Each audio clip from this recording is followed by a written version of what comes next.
Hello, everybody, and welcome back to Behold the Roll. Jesse here. I just wanted to pop in at the beginning of this and say thank you so much for checking out Chapter 1, Dead and Alive. For all of you that tuned in for Part 1, thank you so much, and welcome to Part 2. We really appreciate your support, and I just wanted to start this off by saying that I really think you're going to enjoy this Part 2. We had a lot of fun. I think you're going to really love it. And we finally get to figure out what happened to our unfortunate heroes after their untimely demise. We said this in the beginning of part 1, but the plan as of right now is to post an episode or chapter bi-weekly and post Beyond the Roll on our off weeks to keep the ball rolling. So make sure you tune in to Beyond the Roll. You'll get to hear us talk about everything that we loved about Chapter 1 and, frankly, everything we didn't love about Chapter 1. But it's going to be really fun. We're going to break everything down, and I think you guys will really enjoy it. And then Chapter 2 will be up very soon. Check out our social medias for any changes in our most up-to-date schedule all the time. And once more, just thank you so much for being here. We couldn't do any of this without you. So enjoy part 2 of Chapter 1, Dead and Alive.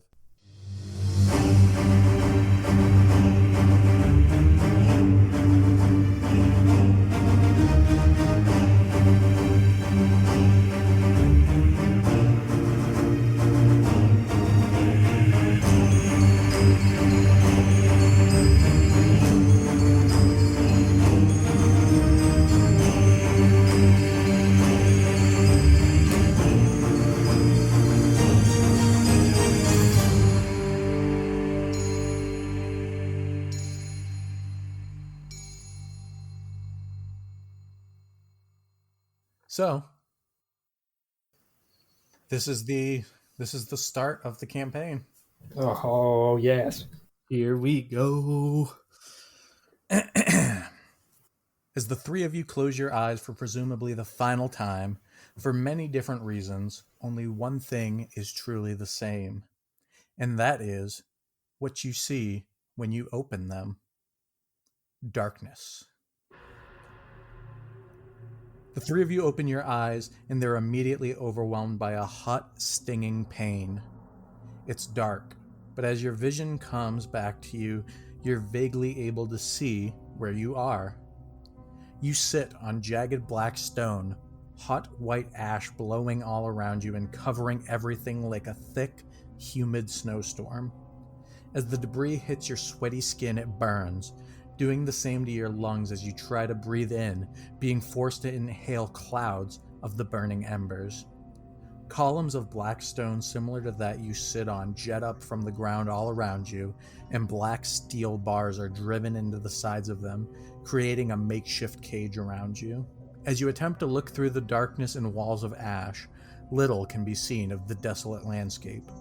You're able to make out similar black pillars to yours that protrude high into the air, and they seem to litter the horizon, spanning as far as the eye can see. In the distance, you see what looks like possible structures, crudely built buildings obstructed by smoke and debris. When you look straight up, you see a pitch-black void of impossible darkness that, if you stare at too long, overwhelms you with a dizzy, nauseating sensation. The hot, dense air whips past your ears in gusts, making it hard to hear, but in the distance is a melody of rattling chains, various metals scraping against stones, and you could swear the occasional scuttling of feet or the softest of voices whispering in the inky darkness, sometimes far too close for comfort, just out of your sight. As your eyes begin to adjust, the three of you look around inside your makeshift prison to see only each other and one other figure on the ground. Their arms and legs are bound tightly, and a brown burlap sack is tied around their head as they lie lifeless on the ground, being slowly buried by the falling white ash. So, what would you like to do? Are we all together? You are. Okay. I would like to try and move my hands and feet, see if they're bound. You can vaguely see in there, and you see that you do have shackles on your hands and shackles on your feet, but they are not so tight that you can't move around. So it's like the same as the figure that lies on the ground, but your hands are shackled out in front of you, and your feet are like shackled with chains, but it's almost like you see in those movies where like you could still like get up and walk around, you know? Right. Hmm. When I open my eyes and take all this in, because obviously this all I'm assuming we all notice this within like a second or two. I definitely like open my eyes and do that thing that your hands are up like when you're trying to catch yourself to like falling from the ground, and then I realize that I'm like not falling from the tree anymore, and kind of catch my surroundings and look at everybody around me, and I'll be the first one to speak. Who are you guys? Where are we? That's what I would like to know. This isn't a very pleasant place. Did you kill that man? No. Are you gonna kill me? I don't have any interest in that, nor am I in a position to do so. But Otherwise, yes, I would. I just start pulling on my bonds really hard, see if I can get out of them. Yeah, give me a strength check. Oh, goody. How's a 10? A 10, you pull really hard, and it hurts quite a bit. Oh, man. This is rough. I guess I'll go up to the body and do that thing. You put your fingers to their neck and see if they're still breathing, or if they still have a pulse, not breathing. Sorry. So yeah, you put your fingers to their neck, and they are still breathing. You do feel a pulse. I tap him on the shoulder. Is this a man or a woman or? You can tell by the appearance of their body as they lay out. I guess give me a perception check. We'll see how much of them has been covered in ash. They're just like a snowman. That's gonna be how about a 3? A 3?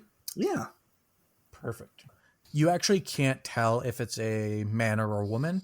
The only thing that you can see that hasn't been completely covered by ash is like the figures, like brown burlap sack where their head would be, their hands that are bound, and their feet. And the only thing that you can get out of that is that their hands are immaculately taken care of, and their feet, they wear like very fancy boots.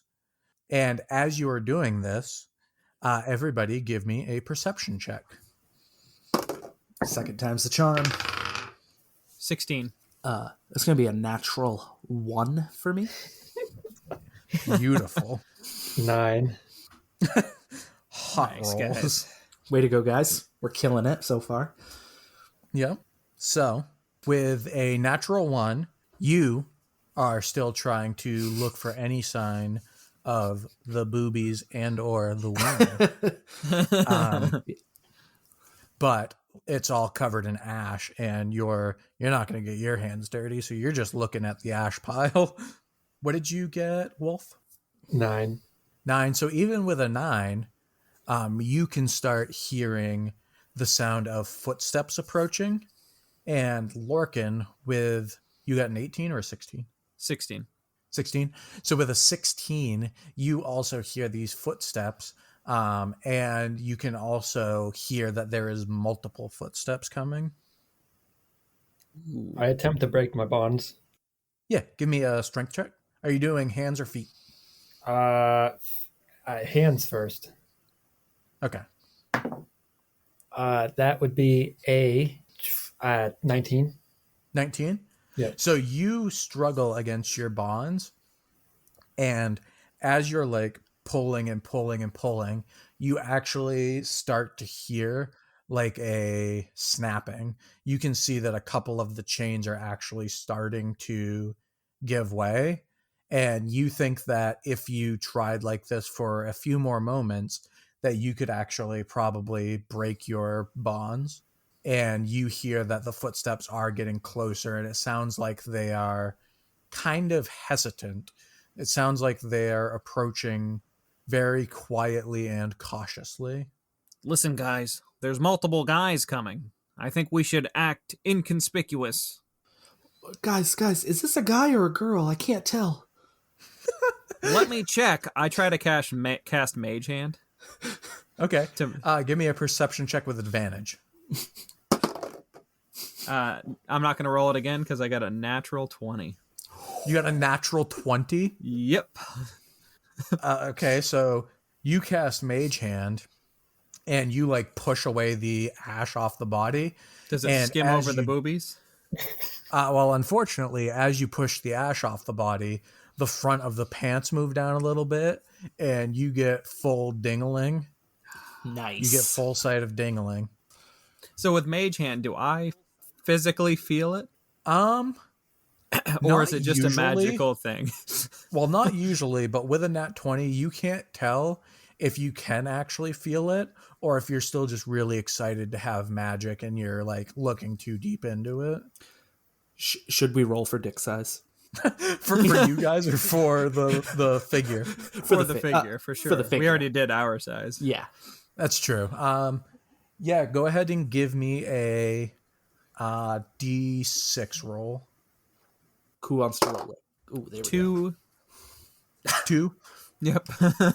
Okay, so yeah, it's not very impressive. I think we should just leave this guy. Sir, your dingling is showing. Also, there's somebody coming. And I'm poking him on the shoulder. And so as you guys are talking, Lorcan, you had the better perception check. You hear that these boots are about to round the corner. So if you all want to take a quick action, you can. Otherwise, this is going to be resolved here pretty soon. I will go back to my spot and close my eyes and pretend to still be passed out. I do the Okay. same, actually. Okay, I'm going to continue trying to break the chains. Ooh. perfect. Give me a strength check. Fuck. A 7. 7. Aw. You already have them like weakened, so you don't break them, but you do see the like cracks and stuff getting bigger and bigger. However, as you are trying to break out of this, you suddenly see from the opposite direction of where the footsteps were coming, you see something that neither of you did hear. Suddenly in front of your little makeshift cage, a pit fiend appears. Damn. And this pit fiend is mostly red, but it's got like black highlights in its skin. It's got like a large, like black goatee, and it looks like into the cell and sees you trying to break out. And it goes, "You there, stop where you are." And as it's talking, it is immediately decapitated by a flash of yellow and purple. And you see, rounding the corner, the footsteps that you heard are coming from 4 individuals. And give me a history check with disadvantage, Wolf. All right. Okay.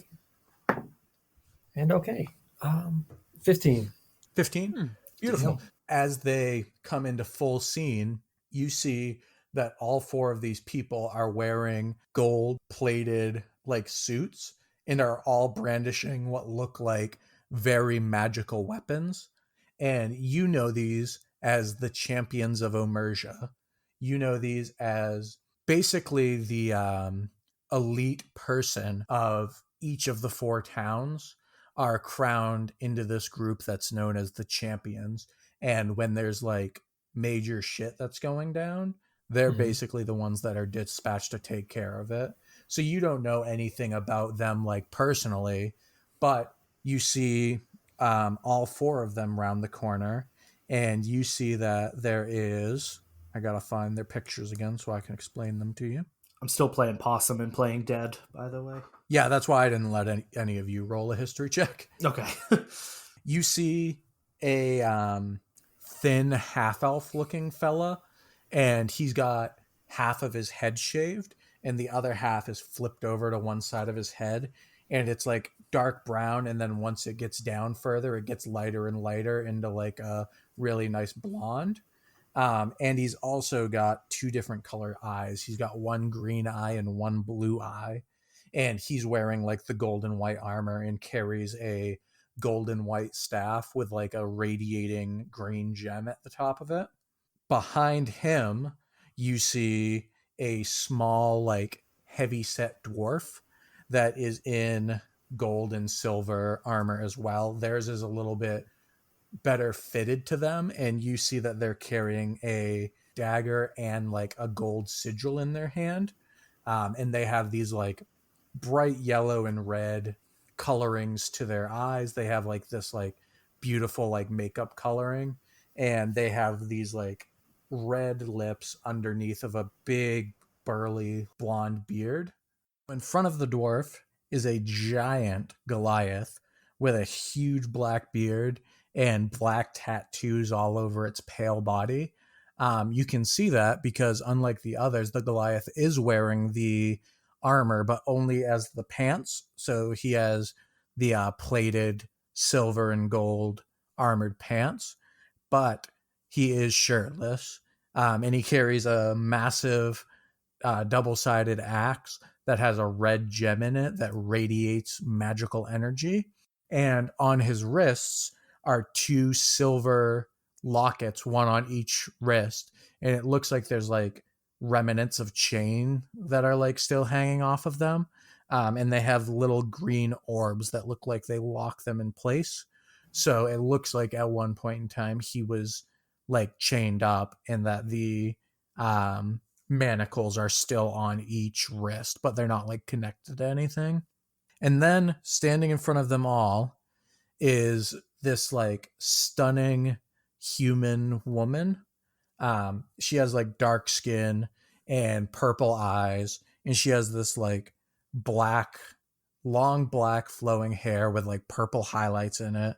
And she is holding the sword that you saw cleave this pit fiend's head off, and it crackles with like a purple energy.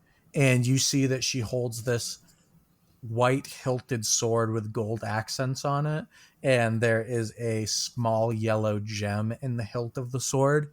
And she like pushes it down into the like ash, and she takes like a deep breath, and then she looks over and sees the cage and sees you standing there, Wolf. And she is just like exhausted at this point, and she just goes, "Ah, shit. He got some more of them." And she looks up at the Goliath, who just kind of shakes his head and grabs onto like the black steel that is encasing you guys, like the bars pretty much. And he is going to do a strength check. So Silas and Lorcan, you both hear these voices talking outside, and you've heard just like the sickening of flesh and then like a body hit the ground. And this Goliath is going to make their strength check. And he rolled a 23. So you see that he breaks one of these bars off and just tosses it. And as he does, you actually hear the dwarf in the background. You hear the dwarf pipe up, and she points and goes, "Oh yeah, they're all in here. And they got him too." And she points at the figure that is laying on the ground. I just assume that they're talking about me because my eyes are closed, so they must know who I am. Silas is like, "Oh shit, they found me." They found me. Even in hell, they found me. So the Goliath continues pulling off these like black bars until like they're finally freed. And the woman just kind of like shakes her head and looks up at you, Wolf. And she's like, "Look, are you okay, man?" Quite honestly, no. I don't think so. Don't really know where I am. Don't know what happened. Don't know who these people are. I'd say no. She looks like she's about to like snap at you for taking so long to answer, and then kind of looks around and nods knowingly, and she's like, "Yeah, I can see how this is kind of jolting and kind of surprising, but we ain't got much time to explain here." So, and she reels like her sword back, and she's like, put your hands up. I'll go ahead and do so. So you put your hands up, and she like cleaves through the rest of your chains with her sword, and she like does the same with the ones on your feet or whatever. So they're still like dragging behind you pretty much. And she turns to the Goliath and to the dwarf especially, and she's like, look, we got 3 unconscious, we got 1 standing, we got to take care of him, but get them all unclasped here. We can't leave them, we can't leave more souls left behind here. And then she like points at you again, Wolf, and she's like, you help me with this one, because I got to get him out of here, and I got to get him out of here quick. And she points at the figure on the ground. So the Goliath goes over to Silas, and the dwarf goes over to Lorcan. And the Goliath just like snaps the chains from Silas. And are you going to still try to play passed out, either of you? No, I scream like a girl. Okay. I'm still passed out. You scream like a girl, and the Goliath like reels back as if he's about to like clock you. And Please don't hurt me, sir. Sir, the thin please. half elf like catches his arm and goes, "Whoa, big guy! He ain't know what's going on. He just woke up." And he like holds his arm back, and the Goliath just like grunts and like looks down at you. And the woman looks over, and she's like, "Oh, thank God! At least another one of them are up." And the dwarf is going to use their lockpicks to start working on your manacles. Lorcan, give me a I deception scrunch my check. eyes really, really tight like this. Oh, perfect. Give me a deception check with disadvantage. Oh, I shoot. knew that was coming. Oh, God. All right. Deception. How's a 5? Oh, perfect. She gets your manacles and stuff off, and then like grabs your feet and like kind of rolls you on your side and like unlocks them, and she's playing the game, like she pretends to push your dead weight over. I scrunch them tighter. Yeah. Then she gets like real close to your ear and just leans in, and then pats your butt slightly and goes, "There'll be time for that, but we gotta get out of here right now. You gotta get out of these chains." And she gives you a little pinch. Oh, and I like scurry up real quick, puff my chest out a little. The woman, the purple-haired woman, sees this, and she looks at the dwarf and just like shakes her head in sighs and goes, "Tobera, knock it off. There'll be plenty of time to figure out what these gentlemen's deals are when we get out of here. For now, we got to get him, and we got to get going." And with your help, Wolf, she has you like hold the chains, and she cuts off the shackles of this person. And the Goliath goes over and lifts the figure off the ground and just like effortlessly throws him over the left shoulder with like a grunt. And the woman with the purple hair takes another deep breath, is clearly just over the day. And she's like, "All right, look, I know you guys got a lot of questions. There'll be plenty of time for answers. But for now, we got some dangerous shit going on in here. So we're going to need the 3 of you to skedaddle that way." And she points in like a very vague direction. You're going to see this blue portal, and the 3 of you are going to get into that portal and go. And as she's talking, she looks down at you, and she looks specifically at you, Wolf, and she sees something, and you can tell the look in her face turns to like fear almost. And she goes, "Aw, shit." And she turns to the rest of you and goes, "Let me see your hands." I put my hands out. Yep, Yeah. I'll do the same. You all hold your hands out, and it is at this moment that you can see, like, it's very small and almost unnoticeable, but like near the knuckle of your pinkies, there is this small, almost like, almost translucent, but you can still see it, if that makes sense. It almost looks like it like sparkles in certain areas, but it's like this small star, and it's got like a X through the middle of it and then a circle around the whole thing. And it looks almost as if it's like some sort of tattoo. And she looks to the Goliath and she goes, "Bro, they're marked. They got to get out of here quick." And then she immediately comes up with this revelation in a bad way and whips her head around and grabs the unconscious hand and lifts that up. And just in a huff, she throws it down and goes, "Ah, fuck. They got him too." And she like pulls the body down off of Rose's shoulders and kind of like pushes the like lifeless body towards Wolf, because you were the one that was up and like helping her in the beginning. And she goes, "Look, the three of you need to get this guy through that portal, and you need to get back home because you don't belong here. None of us belong here. Nobody belongs here. So the three of you get him through there. We're going to finish up in here, and then we'll have a nice little chat session after that." I don't know where home is, but we'll take him. Can you at least tell us who he is? Is he dangerous?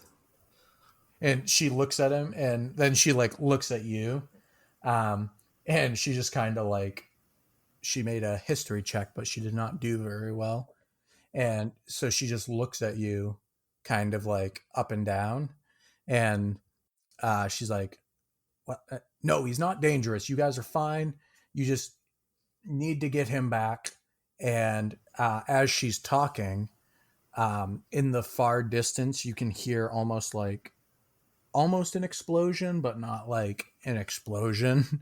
Mhm. And you see like in the distance behind the black fog and the white ash that falls, you see these like fires going up, and you can almost see like a massive black shadow that looks like it moves from like left to right. And she looks at the rest of the champions and she's like, "We gotta go now." And they take off. Before they And the- go, Mm-hmm. I want to scurry up to the dwarf woman. Mm-hmm. I kind of walk over with my puff chest out a little bit, and I push my half moon glasses up closer to my face. And I want to grab her hand and kiss the top of her hand. And I want to say, "Thanks for the rescue." And I want to wink and then start walking towards the portal. So you're kind of doing this as she's talking to Wolf and Silas.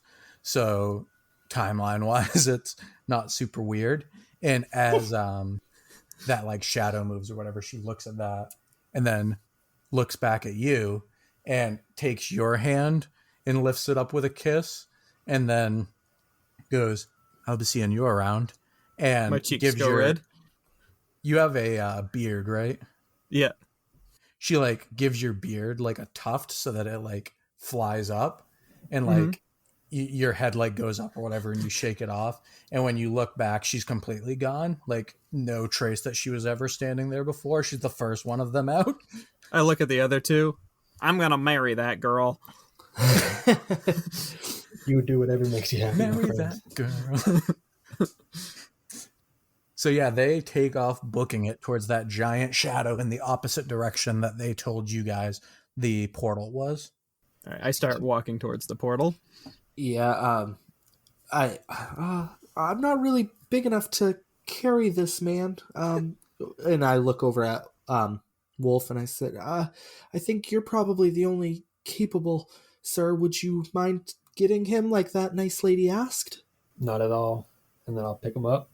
And then as soon as I ask the question, I turn right around and start following Lorcan. Perfect.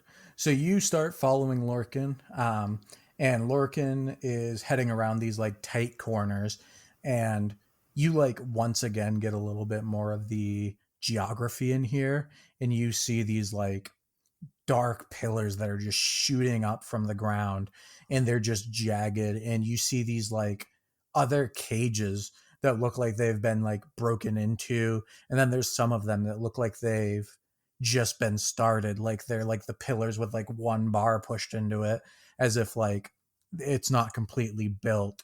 And you look around and you see like all this smoke and debris and these half built like structures and everything like that.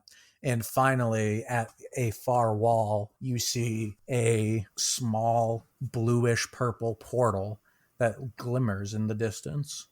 And Lorcan, you are the first one to see it. I kind of have a little bit of a pep in my step because of my interaction. And I'm like, well, now's as good as time as any. And I start walking towards the portal some more. And I kind of want to just walk through. You start walking towards the portal, and suddenly you hear a like gravelly but like nasally voice go, "Oh no, we're not losing more of them." And you turn and you see this tiny, like jacked black goblin that has this like chain in its hands, like a chain in each hand. And around him are even tinier, less jacked black goblins. And they start to charge you guys. And there are 8 of these tiny black goblins, and the one 8? with the chain in his hand. Yes. And I'm going to need everybody to roll initiative. All right. Ooh, nice. All right. Can I tell you now? Lorcan, I want to go 18. first. 18. 18. Silas. It's going to be a lucky number 13. Wolf. 15. You guys rolled well. All right. So first in the initiative is Mr. Pep in his step himself, Lorcan. All right. So how close are the goblins together? Together? Yeah. Like, are they standing all close or? Yeah, they're the 8 are standing directly behind the goblin with the chain. Okay. And how far away are we? I would say probably only like you're probably 15 feet away from them and like 30 feet away from the portal, because they were coming in from the right trying to block you guys. Okay. So I want to kind of like take a step like back so that I'm not the one right out in front. I want to like be a few feet behind Wolf. Sounds good. And then I reach into my robe and I grab my wand and I just want to point it at the big goblin and scream Firebolt and cast Firebolt. Okay. 16. 16 hits. Excellent. 6 damage. Oh jeez. Was that at the big guy you said? Yeah. All right, 6 damage. He's not happy about that, that's for sure. Is that your turn? Yeah, that's all I can really do. We go to Wolf. All right. So I'm now in front of these two, and Mhm. am I behind Silas, or is he still in front of me? It doesn't matter. I assumed you guys were like side by side. Yeah. Okay. So I'll be in. I'll be in front. But I'm still Okay. carrying this man. You sure are. So I'm gonna set. Well, if I just kind of toss him to the ground, is he gonna take any damage? You would imagine not. Just throw him off the cliff, man.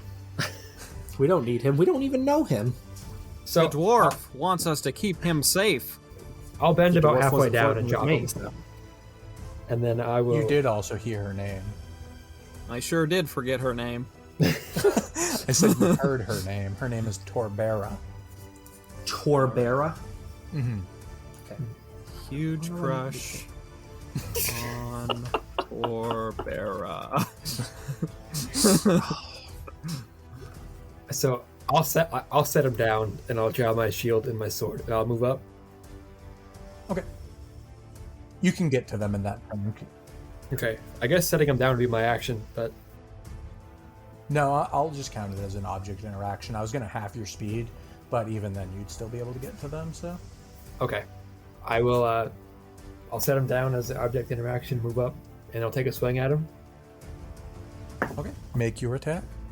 Natural 1. Beautiful. Just what I like. Natural Yeah. 1. Yep. Did you say natural 1? Sure did. Okay, so as you get up there to swing, you miss so bad that you turn to look and you actually did drop the guy with the sack directly on a rock. And you just notice that you were kind of a jerk, but you do miss.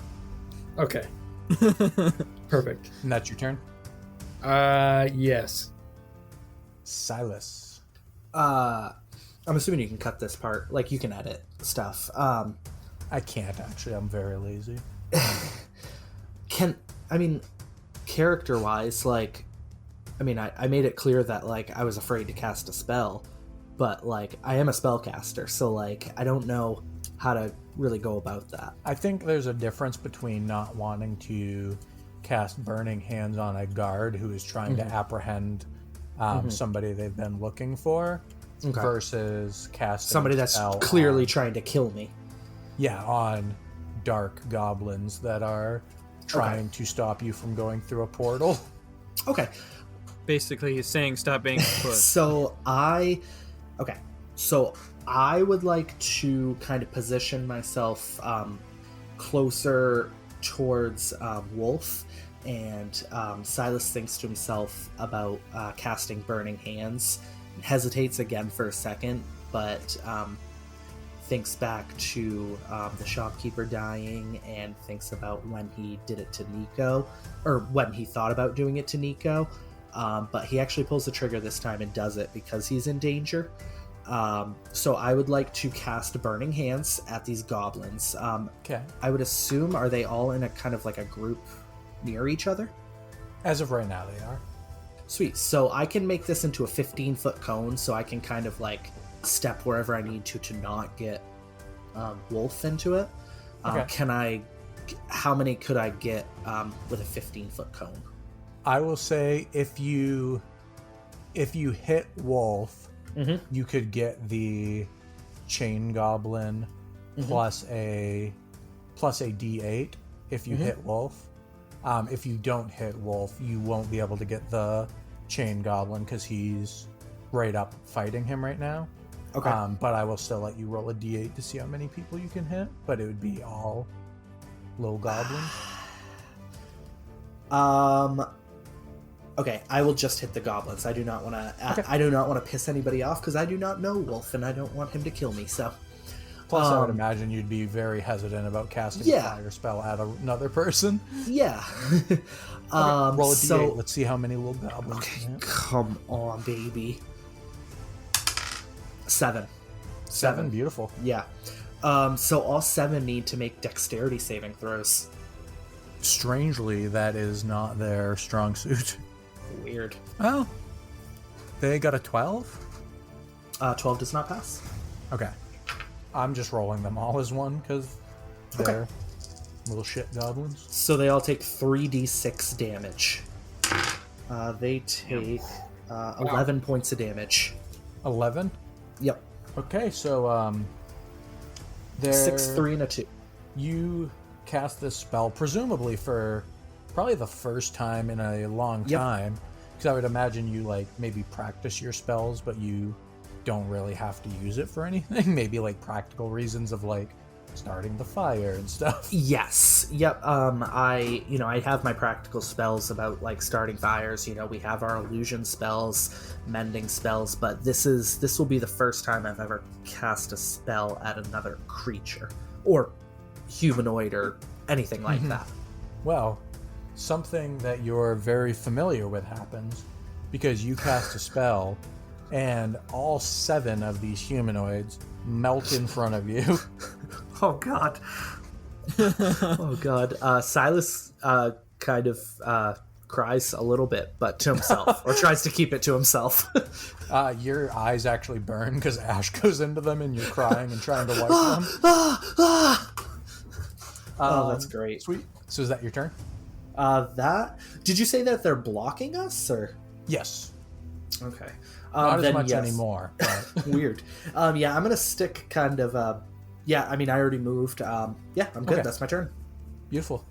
That brings us to the goblins/goblin, because it's just the one little black goblin that's left. And he's going to look up at the chain goblin, terrified. And the chain goblin goes, suck it up. We've seen worse. Go get him.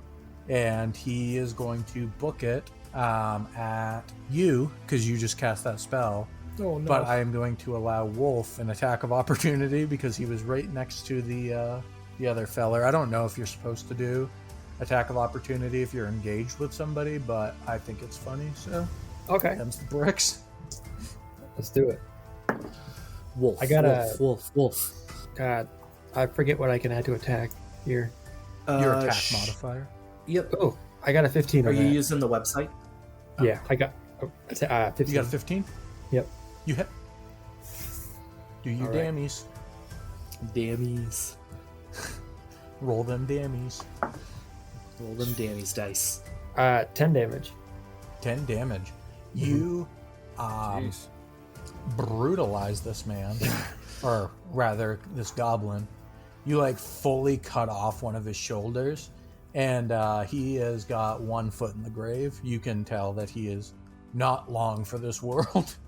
Nice. But he's still going to charge and attack Silas with his one arm that he holds his tiny rusty sword in.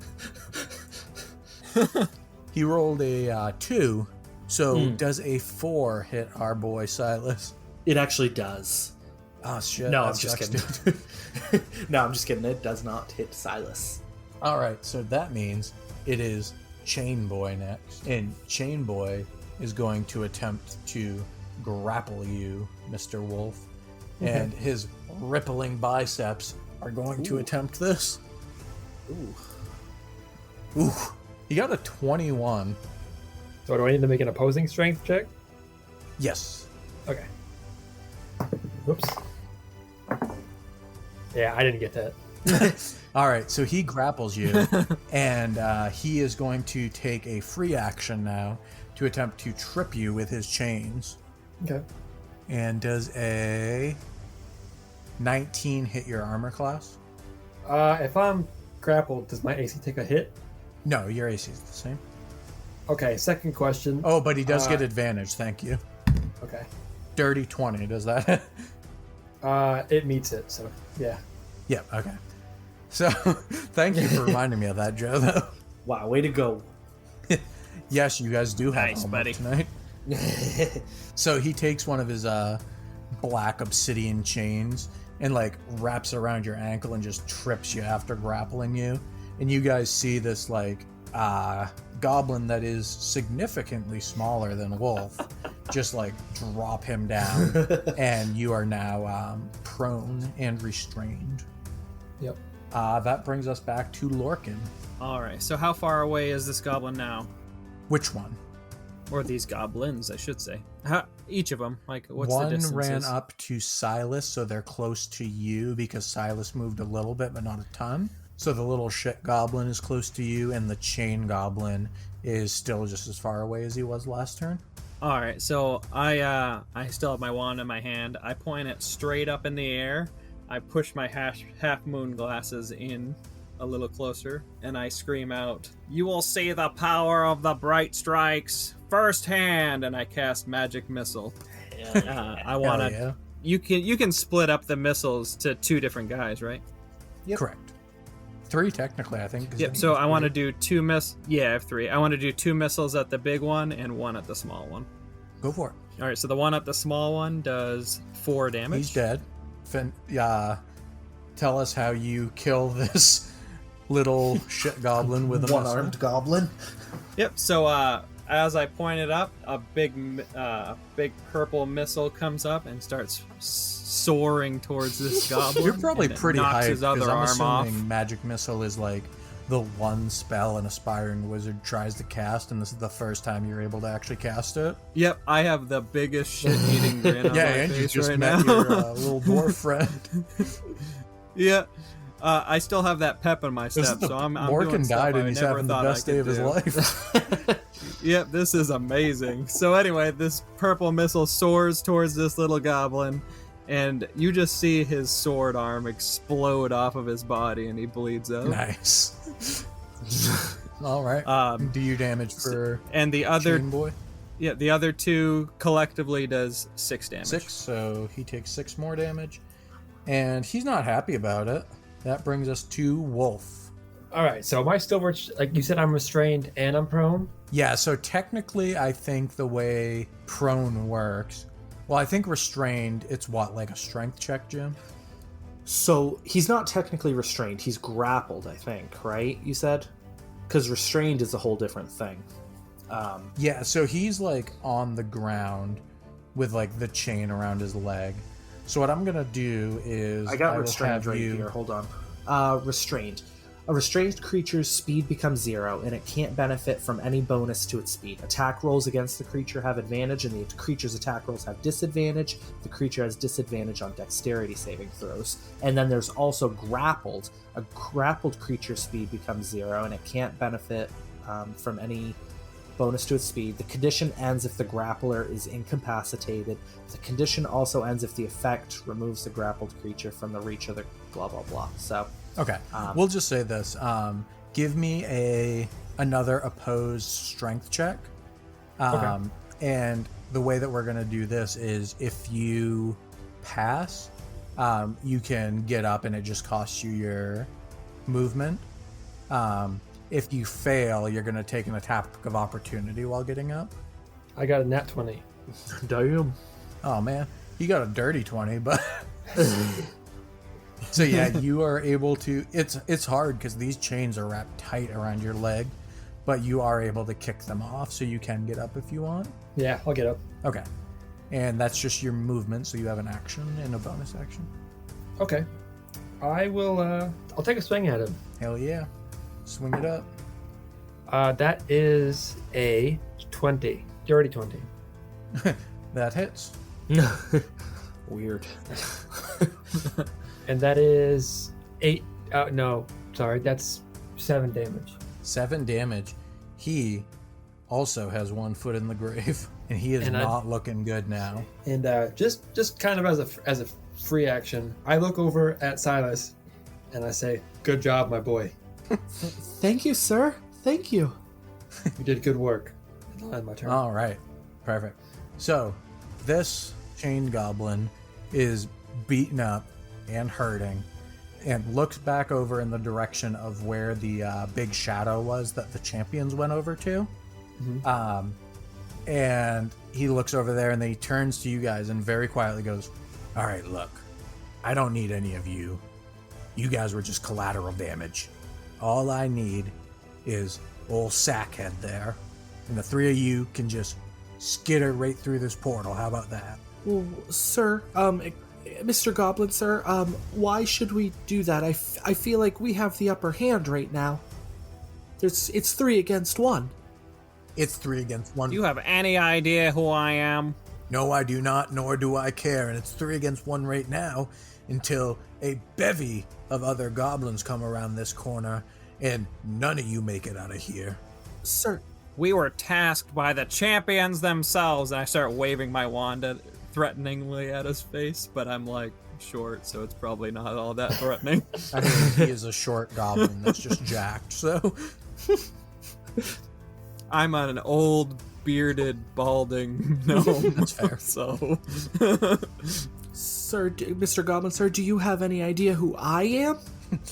No, I don't know who any of you are. Do you want to go through the portal or not? Good, yeah, I want to go through the portal. Okay.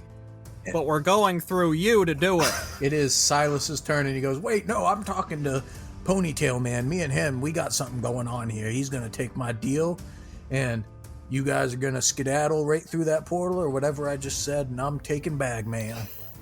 Yeah, that sounds good to me. I walk up to him and I'm gonna cast Burning Hands again. Hell yeah. Nice. And I made this character decision because I like Wolf a lot more, and he attacked Wolf, so, I feel like it's the only right thing to do. So Is it because Wolf called you his boy? he did. Yes, it is. So, and I feel like Wolf might be able to protect me, so. That's fair. He needs to make another dexterity saving throw. His is only slightly better than the others. Well, that's stupid. Does a 7 save? 12 didn't, but a 7 does, so. I'm gonna have to nerf you, man, if a 7 doesn't save. I didn't roll as well. 8. 8? Yeah. Mr. Silas Leodore, how do you kill this chain goblin? Yeah, so I walk up to this goblin, and I'm just like, yeah, I mean, just go right around. Go ahead and take Mr. Bagman. We don't even know who he is, honestly. I'm glad we can do business, kid. And he starts doing that pec pop that like the muscular people do, like making his pecs dance. Yeah, and I go That's to what he does when he gets excited. And I go to shake his hand and say, "It was nice doing business with you, sir." Nice doing business with you too, my pony-tailed friend. And, oh man! And then I shoot fire at him, and he dies. My boy, my best friend in the No, I kill him before he says "my boy." No, he gets out "my boy" as the fire crawls up his arm, and the fire like crawls through his rippling biceps and just melts him into a pile of black goo. After I hear him say "my boy," I try to like quickly pat it out, but clearly it's too late. Oh god! I'm sorry, Mr. Goblin. All right, and you have killed these goblins, and as you finish off the last one, you do hear in the background the sounds of like swords hitting metal and stone, and you see that black shadow once again, and then you see like some rays of like purple and green energy just like flying through the air as this like grand battle happens behind you. Should we go help them, guys? I would like to see her again. I don't think we're in any position to do so. But we were told to leave. I think we should listen to our champions. I figured out the one way to make Zach lawful, and that's give him a love interest in the like law-abiding people. Zach is definitely the sub in the relationship like that. Oh yeah. I walk up to Silas and I pat him on the back. I was like, "Let's go. Us magic users need to stick together." Oh, thank you, sir. Right behind you. Like, yeah, I guess I'll fuck myself. And I charge out of the portal. I look back at Wolf and say, "Come on, friend."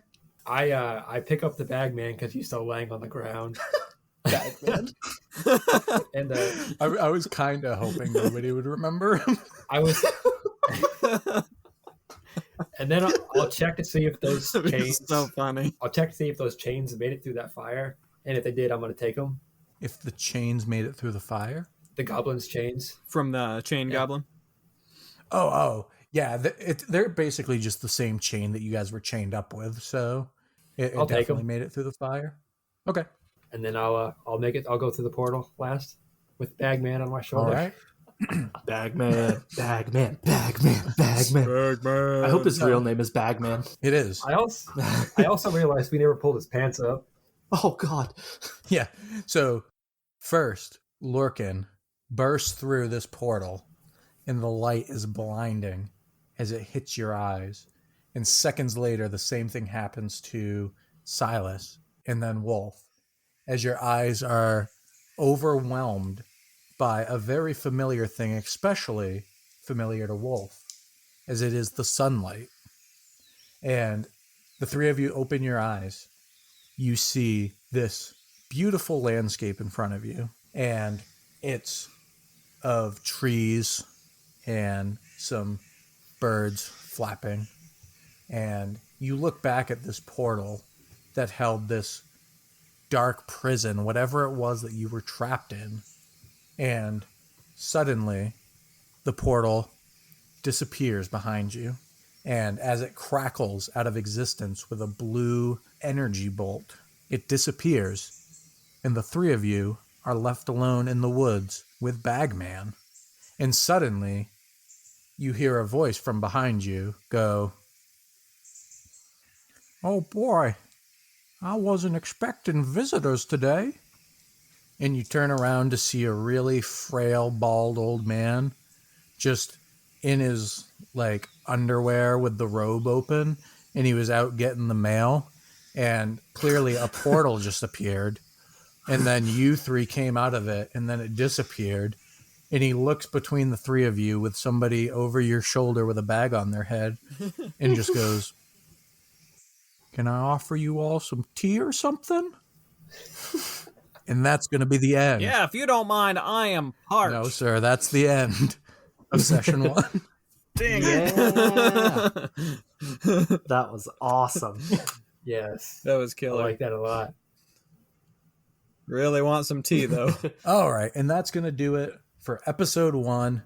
We are closing the book on this first session. Guys, thank you so much for being here with me.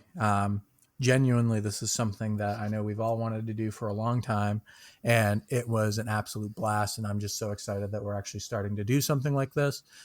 Thank you, everyone who tuned in for this. This was amazing. I hope you all liked it. You can follow us on the various social medias that are all, I think, Behold the Roll. I think we got it for literally all of them. Jim, do you remember the Reddit? We are at our Behold the Roll podcast. Or All right. you don't have to say R, just put Behold the Roll podcast. So at our Behold the Roll podcast, that's on Reddit if you want to hop over there and talk about the episode. We'll be hopping into at certain points, and we'll do a little chatting with you. Tune in. I think next week, the plan as of right now is to release the actual sessions once bi-weekly, and then in the off week, we're going to release a thing that we're calling Beyond the Roll, where the 4 of us are going to sit, and it's going to be just kind of like a shorter chat about what happened. Like, I want to talk about things we're excited about for the future, things that we enjoyed during this episode, maybe things that we did that we wish we had done a little bit different. I already have dozens and dozens of things that I wish I would have done different or planned differently. So that'll just be something a little bit extra for content for you guys. Make sure that you rate the podcast. If you did enjoy this, that'll let us know, and it'll help get this to more ears. I know, like on Apple Podcast, iTunes, Spotify, I think Spotify just released a thing so that you can rate things, unless I'm thinking of that incorrectly. But I think I remember reading that on Facebook. But yeah, anywhere that you can rate us as high as you can, because that'll help push us to more people, and it'll help us make content just more frequently. And if nothing else, comment and keep listening. We're going to be talking to everybody as much as we can. So just keep having fun. Let us know what you like. Let us know what you didn't like. And, to an extent, we are going to try to, obviously this is still going to be our baby. What we're going to try to take that all into consideration and make something that everybody can enjoy, everybody can have fun with.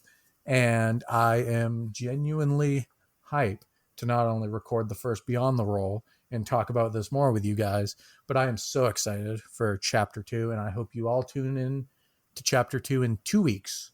We will see you soon. Bye. See you later, Bye. everybody. See you later. See you later.